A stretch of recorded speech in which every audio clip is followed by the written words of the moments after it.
Alright, welcome back to SouFLoTV again, everybody. It is your host with the most. If you've never been here before, just go ahead and hit that subscribe button. Hit the bell next to the subscribe button so you're notified every time a new video goes up on SouFLoTV. Alright, it is 2022 and the Klansman Wandan gang trial has restarted and is in full effect. Things aren't looking too good right now for those that are being charged, A whole heap of things are happening. So right now I'm going to run through two headlines for you. Klansman gang trial, where a cop testifies about a gun attack that happened to the police. There was an arrest made in this gun attack. One of the persons that are being charged was said to have been the person in this particular incident.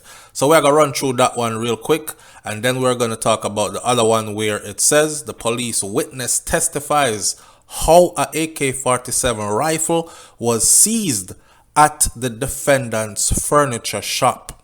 And we're going to talk about those two. All right, so stay tuned. Here we go. For those of you who've been following, you know that this is probably about video number 19 or 20 or something like that, because we've been following it from the very beginning. Now, we don't claim to know any inside information about any of these individuals. That is not what we do. We have no dog in this fight. We have no horse or pony in this race. We just want to see justice prevail, and we want to see Jamaica be cleaned up, right? We want to also see the court process work the way that it is supposed to work. That way we know that in the future we can do this again with more people who are in this type of lifestyle and get found guilty. So we're not in nothing else other than that. What we do though is we compile the information as it is released from special places and some public places as well, and we bring it to you for you to have an understanding of what's going on in the courtroom. This is a trial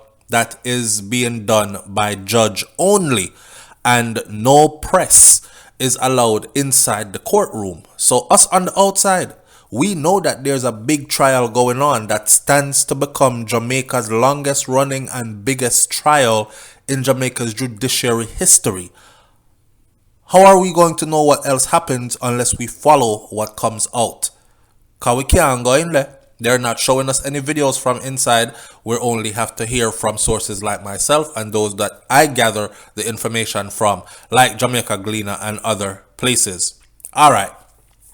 A police constable this morning testified at the Klansman Wandan gang trial that an illegal weapon was seized from one of the alleged top shooters in the gang after he, the top shooter, opened fire on the police.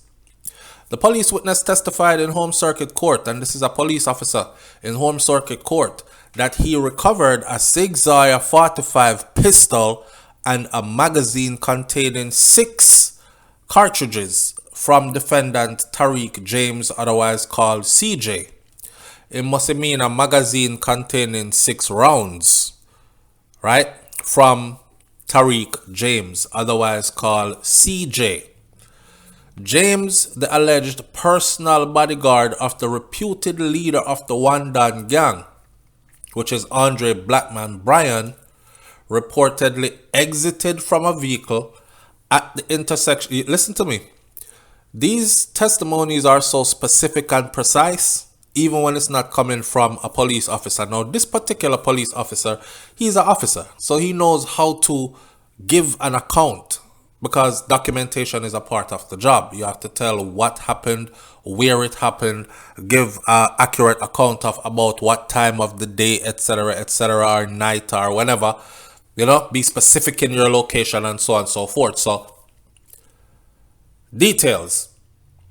He says that the bodyguard, or the person who is known, CJ, the person who is known as the bodyguard for Wandan gang leader Andre BlackMan Brian, CJ reportedly exited from a vehicle at the intersection of Barracks and King Street in Spanish Town, St. Catherine, at about 6 p.m. in the evening on November 7th of 2017.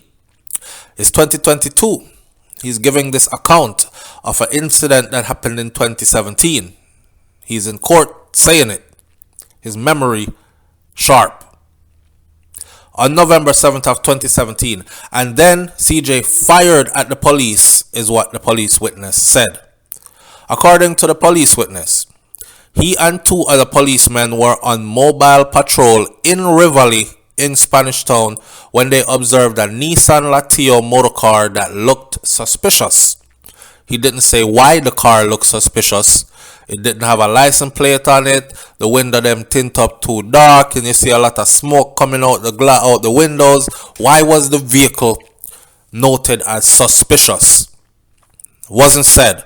Him just said them see a suspicious vehicle, and then testified that they tried to intercept the car, but it drove away fast from them and get away.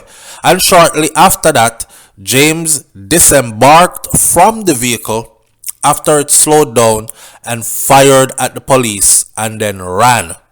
So they were trying to give chase to this vehicle. This vehicle gave them a length, just enough for the occupants to stop the vehicle, get out, fire at the police and disappear, right? And that was the plan that they tried to execute. He said, however, the witness said that he gave chase, because I'm never afraid. I'm a bad police and bad like that. You shoot after me, I run you down. So don't expect to come around here and bust a gunshot after police and police is going to run away. We are going to run you down, right? And that's what he was trying to portray. So he gives chase. And while pursuing James, he said, he fired at him and he had to take cover. Take cover, else a gunshot are going to lick off your head. So this is the person who he said fired at the police first, which is CJ, which is alleged BlackMan's bodyguard, right? Him not afraid. Bust gunshot upon police too. So him a run, the police a run him down, and the police firing at him, and the police detail is that him dive, him take cover, or else I would have shot him. He said that when the firing stopped, he chased James into a yard where he was hiding under a piece of board. The witness said that when he approached where, this is a police officer again, the witness, he said that when he approached where James was hiding, and he saw him trying to, when he approached where James was hiding under the board, him said James tried to fire at him again, and the gun jammed. James was subsequently then arrested and taken to Spanish Town Police Station. Marated. Now, if that account is true, you see how dangerous this job is. If you just close your eyes and walk through me reading that, you could see how dangerous just that job is alone. You want to run down gunman? Imagine he had ran him all the way to which part? Me have him now. Me know say I hide under a board there. And you go over there to say, get out, James, and me have my gun upon you. And board lift up and you get full up with gunshot. Don't make it home to your family. Police must boom me in these situations. Anyways, James was subsequently arrested and taken to the Spanish Town Police Station. And then it reminds us that Brian, which is Andre BlackMan Brian, and 32 other alleged members are being tried. Never in Jamaica's history have they ever done this before. Group up 32 people and 33 people and try them on one same case. So Brian and 32 of the alleged Wandan Klansman gang members are being tried on an indictment which carries 25 counts under the Criminal Justice Suppression of Criminal Organizations Act and the Firearms Act. They have been accused and are tried and are charged with all manner of evil along the line. Extortion, arson. You remember the report where they said, where one of the witnesses says, yes, I was there with them. Them gas the house and light it. All them do, kill people and burn down people's house. That's all them do. Right. So they are charged with arson. They are charged with illegal possession of firearm, illegal possession of ammunition, up to all conspiracy to murder and many murders apparently, and so on and so forth. So this trial is going to be running a long time. They have a whole lot of witnesses in this trial, and they intend to question and cross-examine every one of them before this is over. This is why we're saying that the Klansman One Dan Gang trial is setting up to be the longest trial in Jamaica's judicial history. Now, Klansman Gang trial again. Police witness testifies how a AK-47 rifle was seized at a defendant's furniture shop. Make we talk about the one there. A senior policeman this morning testified that cops had found an AK-47 rifle that was hidden in a stack of boards at a furniture shop operated by a relative of the reputed leader of the One Dan Gang, Andre BlackMan Bryan. So what they're trying to say here, is that him probably use fee money and set up that shop here and then put the relative in charge of it. You know what I say? It's like hiding your assets. Buy a big house but buy it in a mommy and daddy name. Buy a luxury car but put it in your sister and your brother name. Them far out of the life. So, you don't own nothing upon you. In case the feds ever come down for you, they can't say, okay, we're going to seize your house and we're going to seize your cars and we're going to seize this car. None of it don't belong to you. None of it is in your name. That's a strategy that's used. Anyhow, and that is what they are saying here, kind of implying. So, the Home Circuit Court also heard that a magazine with 10 7.62 rounds was also found during the search on Jones Avenue, Spanish Town, St. Catherine. Alright, so for those who are not understanding or might not get it, let me explain to you really quickly. So the feds have a thing, right? I don't know if they do this in Jamaica where they seize your assets, they seize your property if they can show proof that your criminal activities had something to do with the stuff that you have. Like for instance, if you own a barbershop and beauty salon, or you own a grocery store, or you own a hardware store, if they can prove that your criminality funded that business, they seize that business too. Same thing for all your cars and everything else that you own, your bike, I could have bicycle, they're taking it, right? So in this particular case now, if they were to find illegal guns hidden in your family member's business on your behalf, then it would mean that your family member's business is a part of your criminal enterprise as well, and they would steal that as well. They're not joking up. They even have one where if you pick up a girl, a prostitute, solicit her in your vehicle, they confiscate and take your whole car.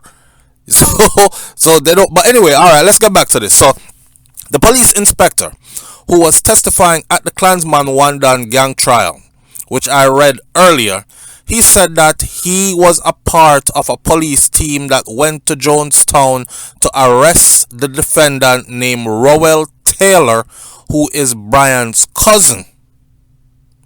And according to the officer, the weapon and the ammunition were found during a search of the shop that was operated by Taylor, who is Brian's cousin.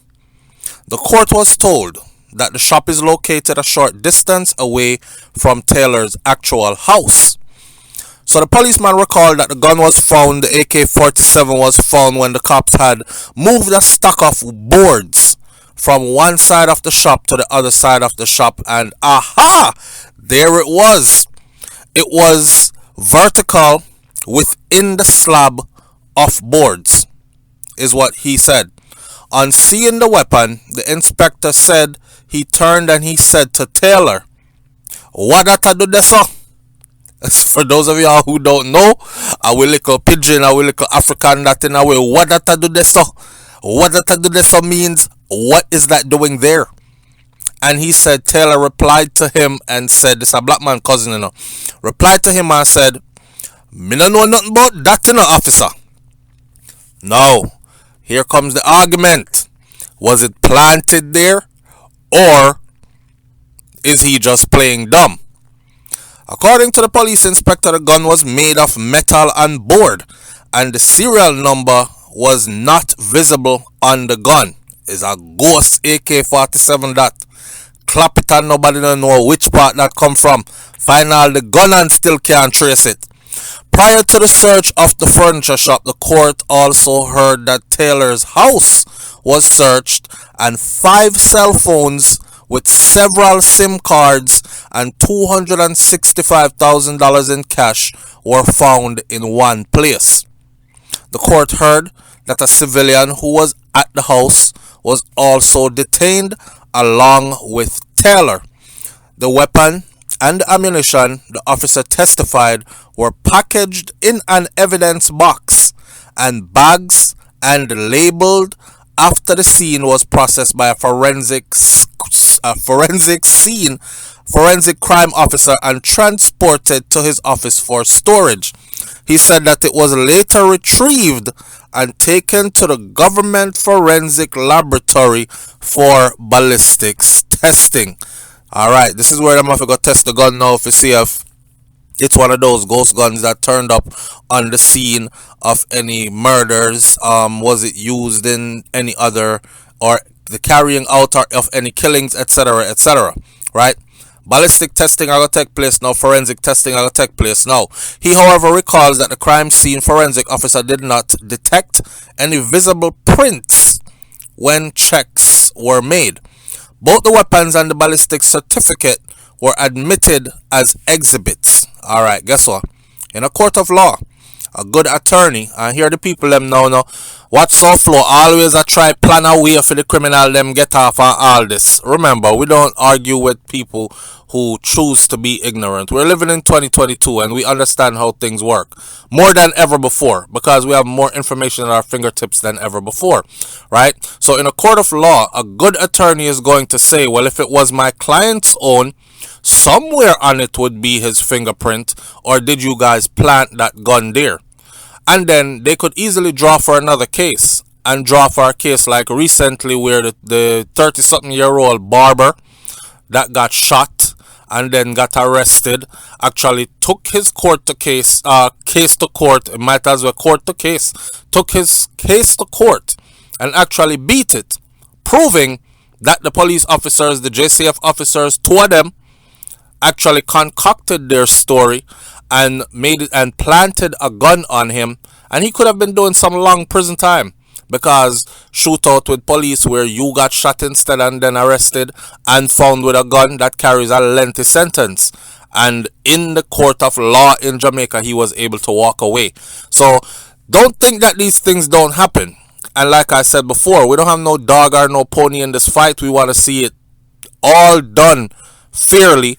I'm not into convicting people based on hearsay. I want solid proof, right? Once the solid proof is given and it's something that we cannot refute, then hey, let the chips fall where they may. Listen, this is the first follow-up of the Klansman One Dan Gang case for 2022. Guest 3 says, when this is all over, 33 parasites will be off the Jamaican streets for good.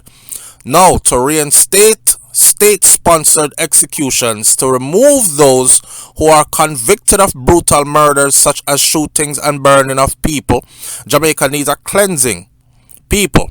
And this is a great opportunity to start to clean up Jamaica. And then Patricia, the only other comment, says, I guess this is a crime family.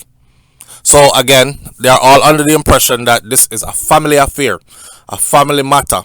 Their businesses are involved, other family members outside of Brian are involved, and everybody knows what he does and they facilitate, they benefit from it, and they are all in it with him as well. We're going to leave this one right here. Stay tuned. Hit that subscribe button, but hit the bell next to the subscribe button so you're notified every time we get more information concerning what is taking place in the courts according to how this case is going. And I'll catch you on the next video. SouFLoTV, Happy New Year. Belated. Big up on yourself. I'm out. Peace.